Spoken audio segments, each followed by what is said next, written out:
하나님 말씀 함께 보시겠습니다. 구약 에스겔 26장 1절부터 6절 그리고 28장 15절부터 19절까지 말씀입니다. 하나님 말씀은 구약 에스겔 26장 1절부터 6절 그리고 28장 15절부터 19절 말씀입니다. 에스겔 26장 말씀부터 한 절씩 교독하시겠습니다. 에스겔 26장 1절부터 6절까지 말씀을 한 절씩 교독하시겠습니다. 제가 먼저 읽겠습니다.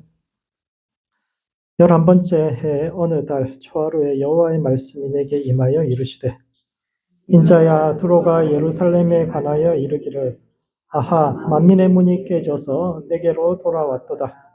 그가 황폐하였으니 내가 충만함을 얻으리라 하였도다.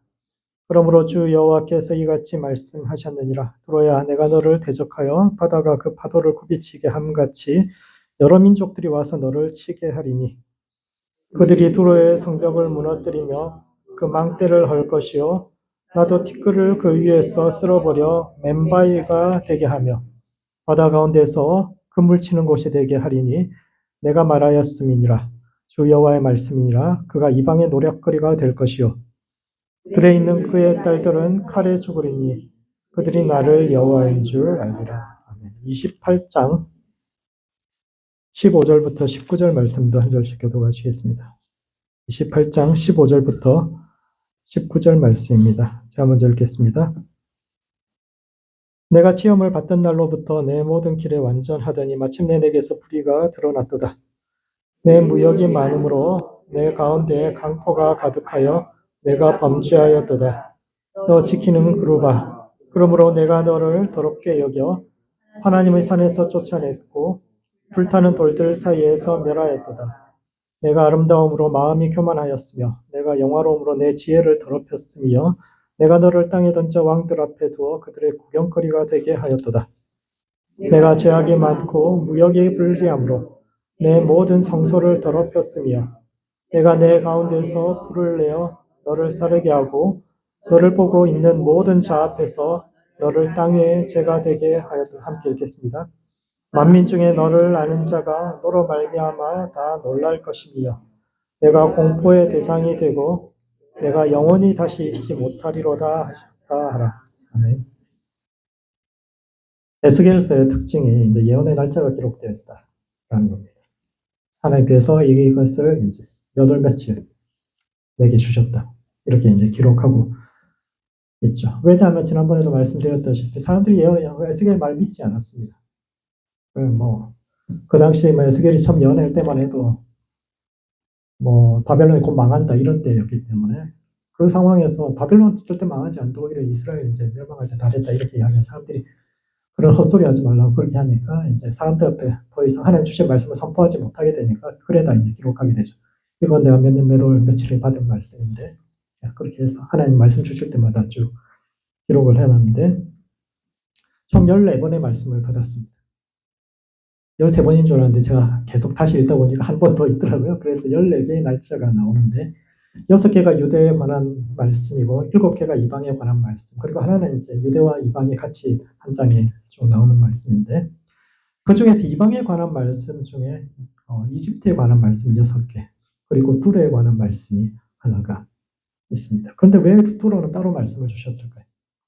이집트는 당시 이스라엘 백성들이 이집트가 우리를 구원해 줄 거야. 바벨론에 맞설 수 있는 나라는 그 지역에서 이집트밖에 없으니까 그렇게 이제 이집트의 구원을 기대하니까 그게 아니야. 이집트는 절대 너희를 구원하지 못해. 이것을 이제 여러 번 5번에 걸쳐서 6번에 걸쳐서 계속적으로 이야기한 것은 이제 이해가 되는데 왜 두로는 따로 말씀하셨을까요? 이스라엘 주변에 큰 나라들이 많이 있습니다. 모압, 암몬, 에돔, 블레셋, 세일 등 다른 나라들이 많은데 이 모든 나라는 이제 5번째 예언에서 유대하고 같이 한 장에 나옵니다. 이 모든 나라를 다 합쳐서 반장 정도밖에 분량밖에 이야기를 하지 않는데 두로는 3장에 걸쳐서 그것도 독립된 한 날짜를 정해서 하나님께서 두로가 앞으로 어떻게 될지에 대해서 상세하게 설명해 주셨는데 두로가 어떤 나라인지 그리고 이 말씀이 오늘을 살아가는 우리의 삶과 신앙의 단절한 의미는 무엇인지에 대해서 함께 생각해 보는 시간을 갖도록 하겠습니다. 첫 번째, 악인의 성공을 부러워하지 말아야 합니다. 26장은 11번째 해 어느 달 초하루에 하나님의 말씀이 임한 것인데 두로가 예루살렘에 관하여 이르기를 아하, 만민의 문이 깨져서 내게 돌아왔도다. 그가 황폐하였으니 내가 충만함을 얻으리로다. 라고 말하는 데에는 첫 번째, 세상이 망한다고 모든 사람이 고통받는 것은 아닙니다. 바벨론이 가나안 땅을 점령하면서 그 지역의 모든 왕가들이 다 무너집니다. 이스라엘뿐만 아니라 그 지역에 있던 모압 한번 다 무너지고, 그래서 백성들이 고통받았죠. 이제 자기 나라가 없어졌으니까 백성들이 모두 다 고통받았는데 그 모든 나라 중에 단 하나의 예외가 있는데 바로 투로. 다른 나라는 다 고통받았는데 왜 투로는 고통받지 않습니다. 오히려 더 성공하고 승승장구하게 되죠. 투로는 이스라엘 북쪽 현재 레바논에 자리 잡은 해양 도시로서 국제적인 무역 네트워크의 중심이 되는 도시입니다. 예로부터 바다를 장악하는 사람이 세계를 장악하는데, 왜냐하면은 막대한 배가 막대한 물건을 옮길 수 있게 힘들이지 않고 많은 물건을 옮길 수 있기 때문입니다. 낙타는 가장 많은 짐을 수 있는 동물이 낙타인데, 낙타가 한 번에 옮길 수 있는 무게가 500kg입니다. 굉장히 많이 싣고 가죠, 낙타. 그런데 낙타 100마리 해봐야, 낙타 100마리 가지고 있으면 대단한 대상 아닙니까? 그 100마리 해봐야 50톤 옮길 수 있습니다. 그런데 그 50톤도 지나가면서 중간에 먹을 거, 우리 텐트, 식수, 이런 거 다 싣고 나면 실제로 화물로 100마리 낙타를 끌고 가봐야 화물로 옮길 수 있는 거 한 20톤? 그 정도면 굉장히 많이 옮겨 가는 건데, 배는 조금만 규모가 있어도 20톤, 30톤 그냥 옮겨 갑니다. 뿐만 아니라 선원 구하기도 어렵지 않았는데, 왜냐하면 먹여주고 세워주면, 그것만 하면은, 그리고 조그마한 사물함 하나만 내주면은 그냥 월급 안 받고도 와서 일하겠다는 사람들이 굉장히 많습니다. 왜냐하면 옛날에 무역이라는 것은 이 지역에서 저 지역 가는데 생산지하고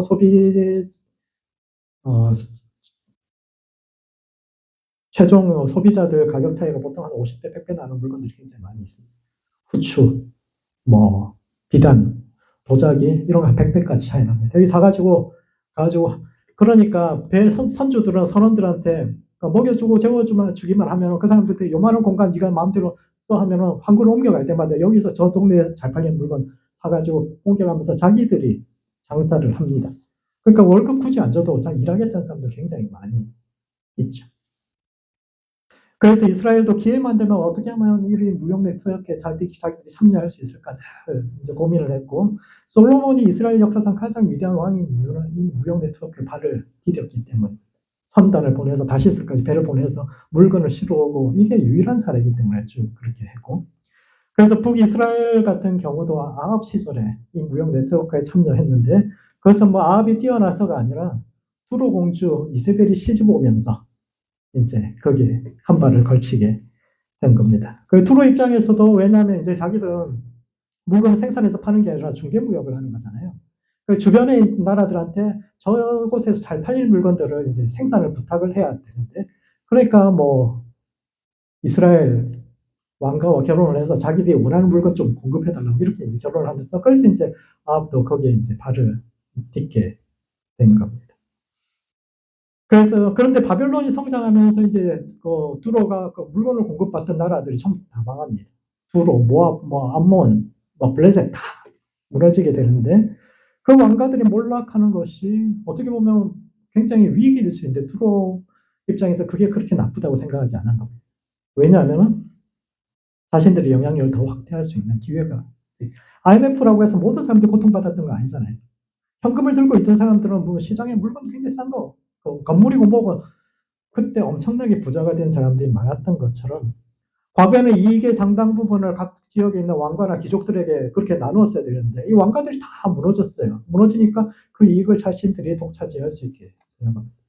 왕가가 무너지고 그 지역에 바벨론에서 파견받은 총독이나 또는 그 지역에 좀 유력한 사람들 다시 세워가지고 호수아비 왕으로 세웠는데, 그 사람들은 그 땅에 대한 과거의 왕들에 비해서 장악력도 약하고, 그리고 뇌물만 조금 찔러주면은 훨씬 장기적인 그 땅에 대한 애정이나 계획이 있는 게 아니기 때문에 자기도 훨씬 많은 이익을 차지할 수 있었기 때문에, 또 이렇게 자기들이 자신할 수 있었던 이유는 당시 무역의 3대 축이 이제 그 지역의 위쪽에 바벨론이 있고 아래쪽에 이집트가 있고 저 건너편에 유럽이 있습니다. 그리스가 있는데 이 셋이 서로 적대국입니다.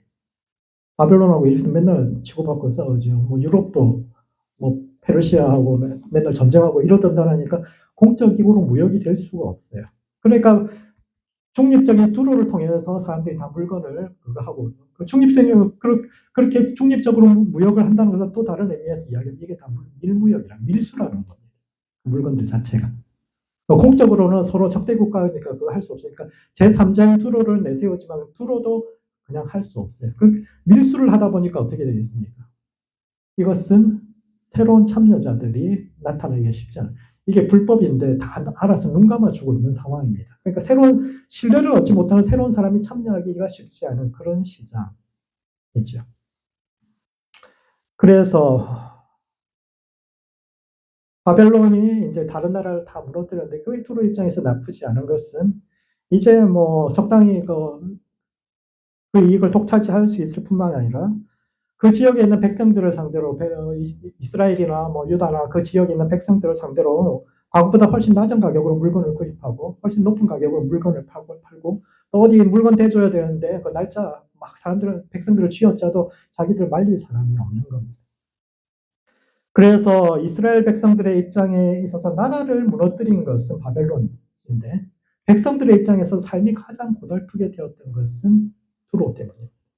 바벨론이야 뭐 군대 이끌어가지고 막 한번 휩쓸어 가고 그 다음에 뭐 별 신경 쓰지 않는데 백성들이 먹고 사는 문제, 모든 경제적인 문제에 대한 통제권을 쥐고 있던 두로가 굉장히 횡포를 많이 부렸고 그래서 자기들이 나라 망한 백성이라는 사실을 뼈저리게 깨닫게 해주었던 사람들이 바로 두로 사람들입니다. 과거 자신들을 괴롭히고 쓰던 왕가나 귀족들이 사라져서 좋긴 한데 이것을 통해서 아 이제 진짜 나라가 망했구나. 우리가 억울한 일을 당해도 어디 뭐 하소연할 데도 없는 게 우리 입장이구나. 이것을 절실하게 알려줬던 사람들이 두로입니다. 두로는 세상이 그 지역 전체가 고통 가운데 있을 때 그 위기를 이용해서 오히려 승승장구한 사람들입니다. 그러면서 타인의 불행을 보면서 기뻐하는 사람들이죠. 그들은 다른 사람들보다 지혜가 없어가지고 우리 미리 위기를 생각을 하고 어떻게 하면 위험도 잘만 머리를 쓰면 그게 기회가 될 수 있는데 쟤들은 참 멍청해서 저런 거라고 쭉 그렇게 이야기합니다. 자기들은 그런 지혜가 있어서 그 어려움을 지나서 위기를 기회로 만든 사람들이고 그래서 다른 사람들이 고통받을 때 아하 옳거니 쟤들이 저렇게 망하니까 우리한테 기회가 열리는구나 이렇게 이야기하는 사람들. 그래서 성경의 많은 예언자들이 두로에 대해서는 특별하게 거의 대부분의 예언자들이 두로에 대해서는 특별히 장을 할애해가지고 그 사람들에 대해서 굉장히 비난하는데 이것이 그 사람들이 타인들이 고통받을 때 자기들은 자기 지혜로 성공했다고 너희도 뭐 나를 본받아 이렇게 이야기하던 사람들 그런 사람들의 실패에 대해서 이야기하고 있기 때문에 두 번째 이것은 우리가 서로 연결되어 있는 존재임을 깨달아야 한다라고 이야기합니다. 세상이 위기에 처했을 때 오히려 승승장구하면서 자신들의 능력을 자랑하던 두로에게 하나님은 바다가 파도를 굽이치게 함같이 여러 민족들을 통해서 두로를 치고 친히 티끌을 그 위에서 쓸어버려 맨바위가 드러나게 하시겠다고 말씀하셨는데 이것은 두로의 모든 영광을 가져가시겠다 그런 뜻입니다. 두로가 자신들의 힘을 과신할 수 있었던 이유 아무도 우리를 대체하지 못한다라고 생각했던 이유는 자기들이 이제 광범위한 밀수 네트워크를 가지고 있었던 것과 또 한 가지는 그들의 본토를 점령하기가 쉽지 않았기 때문입니다. 두로는 해안을 끼고 있는 그 도시예요. 해안을 끼고 있는 도시인데 문제는 뭐냐면 그 직선거리 800m쯤 눈에 뻔히 보이는 곳이죠. 거기에 섬이 하나 있습니다. 거기다 자기들이 뉴시티를 지었어요. 두로 조그만 도시 하나입니다. 국가도 아니고 하나의 도시 국가인데 그 도시 하나임에도 불구하고 어떤 나라도 이 도시를 점령하지 못했던 게 이유가 뭐냐면 그 앞에 있는 섬을 요새화해가지고 문제가 생기면 사람들이 다 섬으로 건너갑니다. 그리고 그 섬을 점령하는 것이 굉장히 어렵죠. 섬을 점령하려면 배를 동원해야 되는데 배 천척 동원해봐야 한 번에 5만 명도 못 태웁니다. 그것도 공상병기나 기병 못 태우고 보병만 태울 수 있는데 그렇게 해가지고 배 천척에 건너가도 배 천척에 한꺼번에 상륙할 수 없잖아요. 그러니까 뭐 한 10대씩, 20대씩, 뭐 500명씩, 1000명씩 이렇게 내려놓으면 한 몇만 명이 서가지고 그냥 해변에서 다 죽입니다. 한꺼번에 상륙하지 못하면 군사들 숫자적 우위도 없고, 뭐 그런 배를 아무데나 섬이 아무데나 배를 댈 수가 없거든요. 그러니까 자기들은 절대 점령당하지 않는다. 이 생각을 실제로 점령당하지 않습니다. 느부갓네살도 바벨론 왕도 이 두로 점령하려고 13년 동안 둘러싸고 온갖 짓을 다 했는데 결국 못했어요.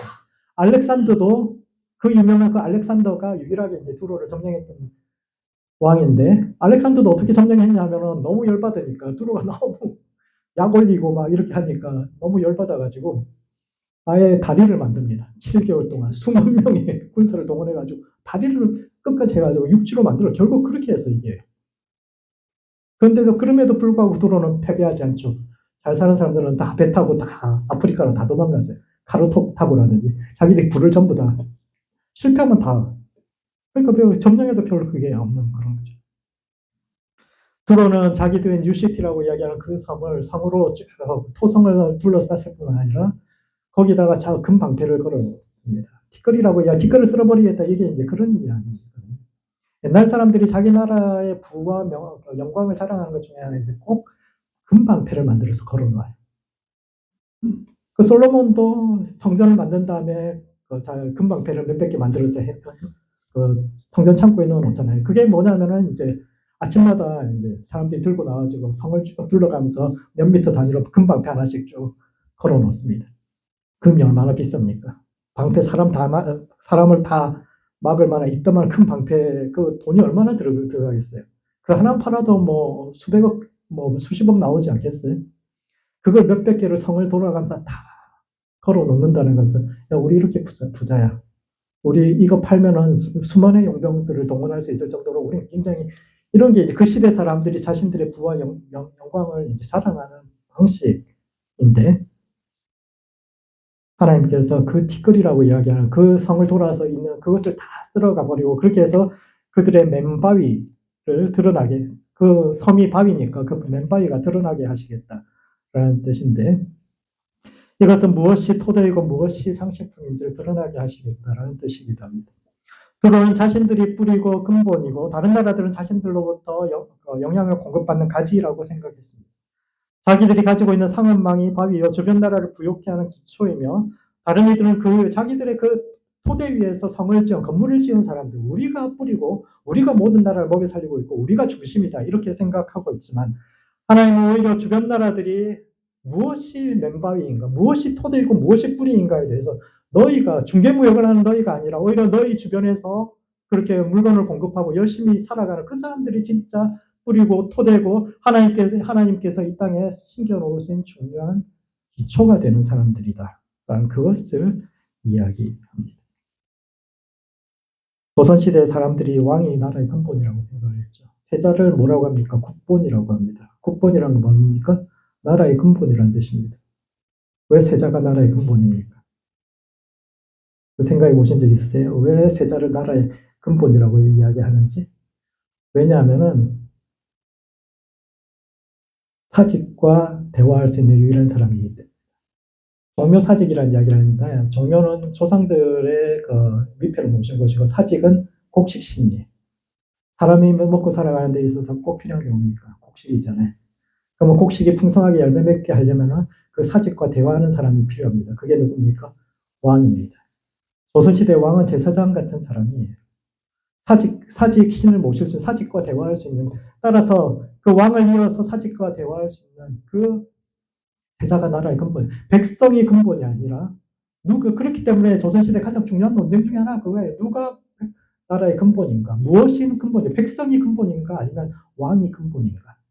이런 차이를 이야기하는데 왕들은 늘 자기가 근본이라고 두로가 이야기하는 것처럼 우리가 뿌리라고 우리가 근본이라고 우리 토대 위에 다른 사람들이 다 먹고 사는 것이라고 그렇게 이야기했지만 실제로 그 나라의 근본은 백성이었던 것처럼 두로가 이 지역 전체를 우리가 다 먹여 살리고 있고 우리가 전부 다 하고 있다 이렇게 이야기했지만 그것이 아니라 실제로 모든 먼지를 쓸어가 버리고 진짜 토대가 드러나면 그것이 너희가 아니라 하나님을 섬기는 백성 그냥 가장 낮은 곳에 있는 그 사람들이 이 세상을 지탱하고 있고 이 세상 움직여가는 가장 중요한 하나님의 토대라는 것이 드러날 것이라고 말씀하셨습니다. 그러면 무엇이 우리의 참된 토대와 뿌리인지를 돌아보아야 합니다. 모두가 고통받던 시대에 타인의 불행을 바탕으로 더 큰 성공을 거뒀던 두로는 자신들이 세상의 토대와 바위라고 주장했지만 흔적 없이 사라져버린 것처럼 세상이 자랑하는 곧 사라질 먼지 같은 그런 비결, 그런 성공 비결이 아니라 참된 우리 인생의 토대요 뿌리 되시는 바위 되시는 하나님의 기초 위에 자신의 인생을 건설할 수 있는 모든 성도들 되시기 바랍니다. 두 번째, 교만이 열매 맺지 않도록 주의해야 합니다. 불에 관한 말씀은 3장에 걸쳐서 나오는데 26장에서는 전반적인 보통 예언서들이 그렇게 이야기합니다. 가장 처음에는 이제 전반적인 심판의 말씀을 이야기하고 두 번째 27장에서는 두로에 대한 애가이면서 두로가 얼마나 대단한 나라인지에 대해서 쭉 설명합니다. 27장을 읽어보시면은 두로가 어느 나라와 교육했고 그 나라에서 어떤 물건이 나왔는지 고대 그 상업 네트워크가 어떠했는지를 굉장히 자세하게 기록하고 있고 마지막으로 28장에서 결론적으로 그럼 그 위대했던 두로가 망할 수밖에 없는 이유가 무엇인가를 28장에서 설명하고 있는데 첫 번째, 교만이 자라서 맺는 열매가 실패의 원인입니다. 교만, 가장 중요한 원인은 교만. 두로가 실패한 결정적인 이유는 그들이 스스로의 마음에 나는 신이라. 28장 처음에 보면 그런 말씀 나옵니다. 나는 신이라.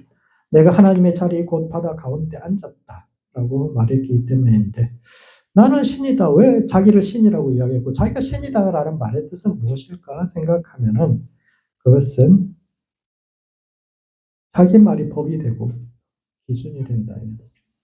신이란 어떤 존재입니까? 세상의 기준이 되는 존재. 세상의 기준이 되는 존재가 신이죠. 성경을 영어로 캐논이라고 이야기하는데 이것은 그리스어로 갈대라는 말에서부터 나왔는데 우리에게 갈대는 그냥 휘청휘청 이렇게 하지만 그리스 갈대는 우리나라 대나무랑 비슷합니다. 대나무보다 좀 약해요. 대나무 마디가 있고 속이 텅 비어 있어요. 그렇게 해서 이제 마디가 길이가 일정합니다. 그래서 그걸 가지고 자를 만들 수 있어요. 이제 몇십 센치 딱 정확한 자로 그렇게 만들 수 있어서 그래서 이제 길이를 재는 단위로 써서 표준, 기준이라는 의미로 갈대를 많이 썼는데 이것은 하나님의 말씀이 모든 사람들의 삶을 판단하고 평가하는 기준이 된다라는 뜻입니다. 사람들은 뭐 다 이기적이기 때문에 자기가 하면 다 로맨스고 남이 하면 다 불륜이라고 생각하기 때문에 객관적인 신의 말씀이 표준이 되고 기준이 되어야 하는데 사람들 중에 자기가 신이 되어서 자기 말이 법이고 자기가 모든 세상의 기준이 되는 사람들이 있습니다. 할렐루야. 여러분 주변에도 그런 사람 있지 않습니까? 집안에도 있을지도 몰라요. 자기 말이 기준이 되는 그런 사람이 있을지. 자기가 신이라고 생각하는 겁니다. 내 말이 기준이야. 라고 생각하는 사람. 그런 사람들은 자기 말은 무조건 옳고 자기는 법을 만드는 사람이지 법의 판단을 받는 사람이 아니다라고 생각합니다. 자기는 법 위에 있다라고 생각하기 때문에 이런 사람들의 특징이 이제 상식이 통하지 않는다라는 거죠. 내가 싫은데 뭐 상식. 근데 그런 사람들 대부분 힘 있는 사람들. 세상이 손가락질해도 저 사람 좀 이상해. 그렇게 너 옳지 않지. 그런 거 아무 신경 쓰지 않아. 힘없는 사람들 하는 그런 이야기 전혀 신경 쓰지 않고 손가락질을 받아도 부끄러운 줄을 모르는데 두로가 그런 존재들. 두로는 자기들이 세상을 정복할 힘은 없어도 적어도 어떤 외부의 공격으로부터도 우리는 무너지지 않는다. 그리고 다른 어떤 나라도 우리들을 대체할 수 없다라는 자신감이 있었기 때문에 자신들의 우월한 지위를 통해서 사람들 위에 군림하는데 이것이 굉장히 폭력적. 내가 기준이 되는 데 굉장히 폭력적인 것. 오늘 우리가 함께 읽었던 28장 15절부터 19절까지는 교만이 불러오는 3가지 열매를 이야기하는데 그 첫 번째가 강포적 폭력입니다. 교만은 내가 잘났어 여기서 그치는 것이 아니라 폭력으로 가게 되죠.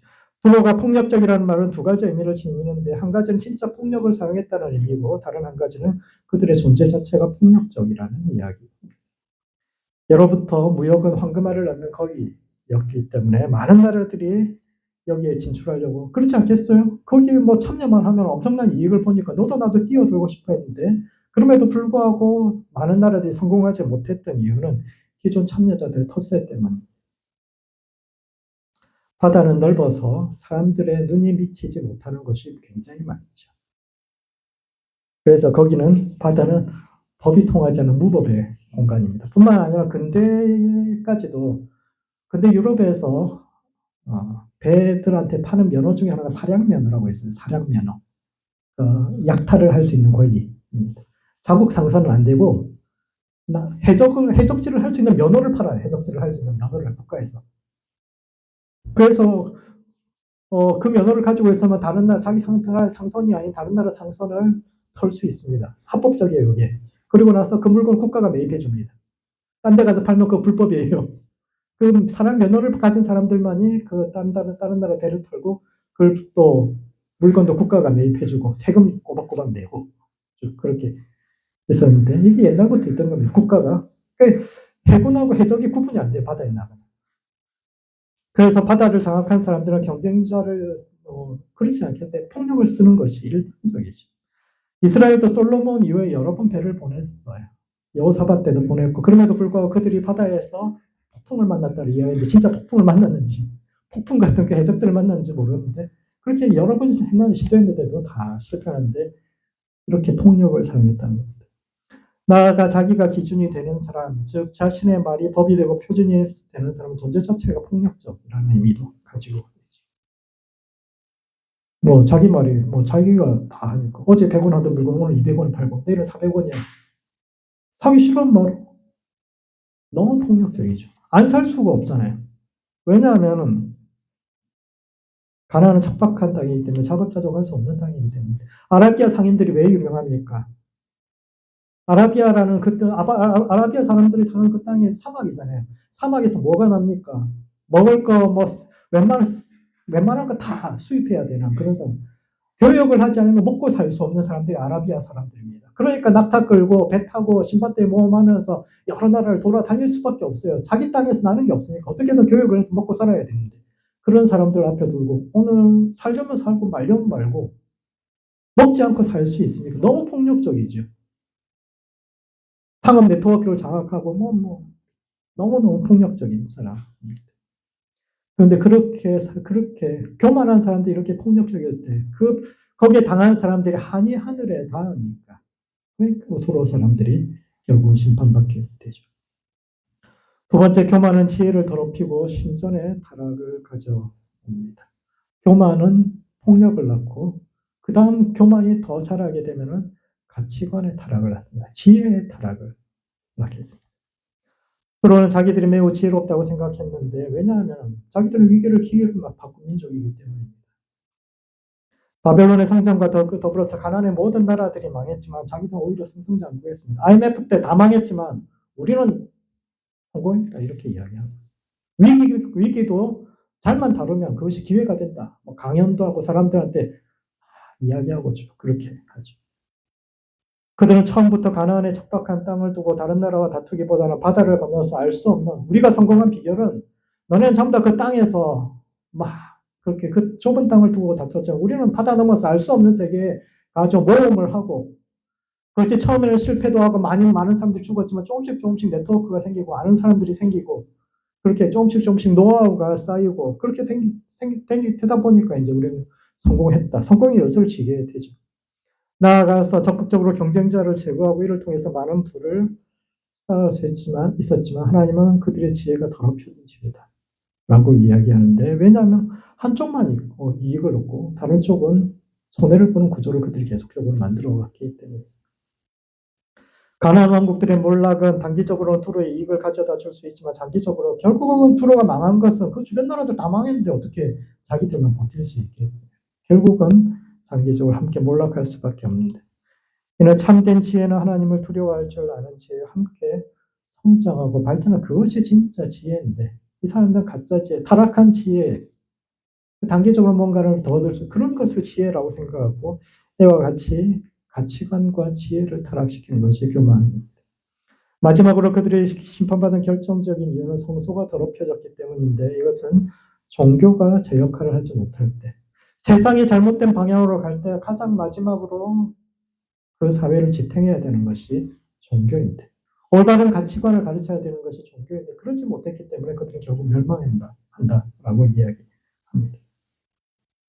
상업으로 성장한 국가들이 필연적으로 부딪히는 두 가지 결과가 사회 양극화와 주기적인 공황입니다. 농업 국가는 그런 게 없어요. 농업 국가는 생산하는 것이 정해져 있고 소비하는 것도 정해져 있는데 상업 국가들은 갑자기 물건이 많이 들어오기도 하고 갑자기 뭐 물건이 많이 나가기도 하고 이렇게 되면 인플레가 있고 정기적인 공황이 오기도 하고 농업국가는 조금씩 불을 늘려가는 방식이 땅을 사는 것밖에 없는데 상업국가는 그런 것이 아니라 갑자기 큰 부자가 되기도 하고 갑자기 망하기도 하거든요. 배를 보냈다가 쭉 그렇게 하니까 사회 양극화가 심화되게 되는데 그렇게 그러다 보면 이제 사람의 가치가 나는 열심히 하나하나 계단을 밟아서 올라가는 것이 아니라 그냥 운에 따라서 좌우된다. 사람들이 그런 생각을 하게 되는 거예요. 운이 좋으면은 갑자기 성공할 수도 있고, 운이 나쁘면 갑자기 망할 수 있고. 이게 농업국가에서는 생기지 않는 사고방식인데, 상업국가, 두로 같은 나라들은 그렇게 생각할 수 있는 거죠. 국가의 부는 늘어나지만 양극화가 심화되면서 한 사람 한 사람의 가치가 낮아지고, 농업국가에서는 한 사람 한 사람 일꾼이 너무너무 귀한 존재인데, 상업국가에서는 그렇지 않아요. 사람이 별로 그렇게 필요하지 않은 그런 존재가 되고. 그러다 보니까 사람들 사이에 연대의식이 사라지는데, 이때 신앙이 해야 될 일이 사람이 얼마나 귀한 존재인가. 그리고 사람들 사이에 그 연대의식이 사라져갈 때 그 연대의식을 회복시켜 주는 것. 그것이 신앙이 해야 될 역할인데, 그러지 못하고 그저 뭐 잘 사는 사람들, 성공한 사람들, 그 사람들의 잘못된 행동도 정당화해주고, 종교가 뭐 헌금 많이 내면 그 사람들 하나님께 축복하신다, 이런 식으로 이야기하기 시작하면 그때가 나라가 망하는 순간인데, 그러므로 교만이 자라서 열매 맺지 않도록 늘 겸손해야 합니다. 스스로 세상의 중심이 돼서 내 말이 법이 되고 길이 되는 그런 것을 경계하고, 다른 사람과 경쟁해서 이기는 세상적인 지혜, 세상의 지혜라는 것은 남들 위에 올라가는 그런 것이 지혜라고 생각하는데, 그것이 아니라 함께 연대하고 함께 성장하고, 또한 이 시대의 신앙이 종교의 본질적인 역할을 다할 수 있도록 세상을 위해서 기도할 수 있는 모든 성도들 되시기 바랍니다. 말씀을 정리하겠습니다. 에스겔 26장부터 28장까지는 두로에 대한 심판의 말씀인데, 첫 번째, 악인의 성공을 부러워하지 말아야 합니다. 두로는 가나안의 모든 나라들이 망할 때 살아남았을 뿐만 아니라 위기를 기회로 바꾼 지혜로운 이들이었지만, 하나님은 파도로 그들의 티끌을 모두 쓸어버려 본색을 드러나게 하셨는데, 세상 지혜가 아닌 하나님을 우리 삶의 토대와 뿌리로 삼는 모든 성도들 되시기 바랍니다. 두 번째, 교만이 자라 열매 맺지 않도록 주의해야 합니다. 두로가 망한 이유는 그들이 스스로 신을 자처했기 때문, 즉 자신의 말이 법이 되고 기준이 되어야 한다는 교만 때문이요. 이 교만에서 폭력과 가치관의 타락, 그리고 종교의 타락이 나타나는데, 우리의 마음을 늘 하나님의 말씀에 두고 겸손해서 자신의 삶을 살리고 세상을 살릴 수 있는 모든 성도들 되시기 바랍니다. 기도하시겠습니다. 기도하실 때는 먼저 악인의 성공을 부러워하지 않는 성도 될 수 있도록 자신을 위해서 기도합시다.